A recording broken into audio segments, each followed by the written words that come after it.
Thank you very much. Good afternoon, everyone. It's a great pleasure to be here to come to celebrate the really this developing partnership between the FE sector and employers at such a critical time for our country.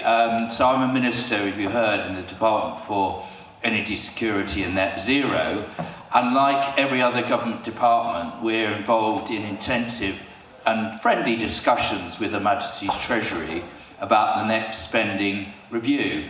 And I mean, it's no secret that the public finances are under huge pressure, and nor is it any secret that we're having to find a great deal of additional resources for our defence. And what is clear to me is that the only real way forward in terms of the public finance and the way we're going is to grow the economy. And we can't grow the economy unless we have people with the skills to enable us to do it and to improve our productivity levels and investment levels. And that for me is why what you're doing and the partnership you're achieving between the FE sector and employers is so important in identifying the skills gaps, promoting programs to deal with it, ensuring that you respond to diversity, and of course for me, I'm very excited by your Green Jobs Hub as well. As far as my department is concerned, we're leading the charge in terms of energy, both in terms of securing our own energy security, which is basically about weaning us off the vagaries of the international oil and gas markets, which after the Russian invasion of Ukraine has led to huge volatility and increases in prices. But it's also about the journey to responding to climate change, which is why we pledged to achieve clean power by 2030. In other words, electricity generation should come 95% from clean energy sources, but also moving to net zero by 2050. Now, it's hugely challenging, but it is an amazing, fantastic way to grow the economy. And I think that for me, if you want any example of why that really is important for us all, in 2023, the economy itself grew by 0.5%. The green economy grew by 10%.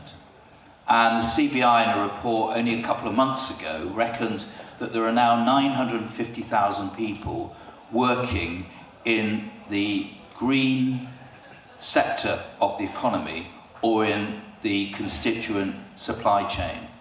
And certainly from my own department's point of view, when you look at what we've been doing to encourage offshore wind, onshore wind, solar, heat pumps in order to decarbonise heating in our homes, CCUS, carbon capture, usage and storage in terms of industrial processes, and in my own responsibility as nuclear, there's a huge amount of work that is being done, but we need thousands and thousands of more people working in the sector. For instance, in nuclear, between now and 2030, we need at least 30,000 more people working in the sector. Going up to the 2040s, many, many more than that. It's the same with wind, it's the same with solar. And you may say, well, not all those jobs are going to be in central London. That is true, though I've been hearing about your programs in relation to solar installers and heat pump installers. So there is a direct link between what we're doing and what the colleges are doing. These jobs are very stable. They're actually incredibly well paid. The nuclear sector is incredibly well paid. And the energy employers have a strong reputation in supporting FE.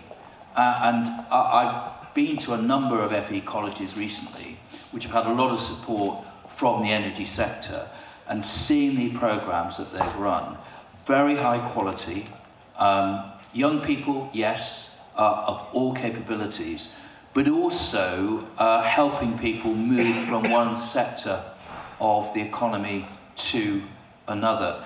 And, you know, we're a long way from the North Sea and Scotland, but just to look at Aberdeen as an example, over the last 10 years, they've lost 70,000 people from the oil and gas industry because it's a declining asset.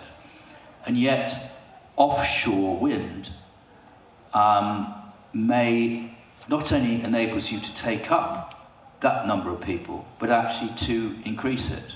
And of course, the FE sector has got a critical role to play in actually helping train and develop people to make that translation. And it will be the same in many ways in relation to central London, just as it is in Aberdeen.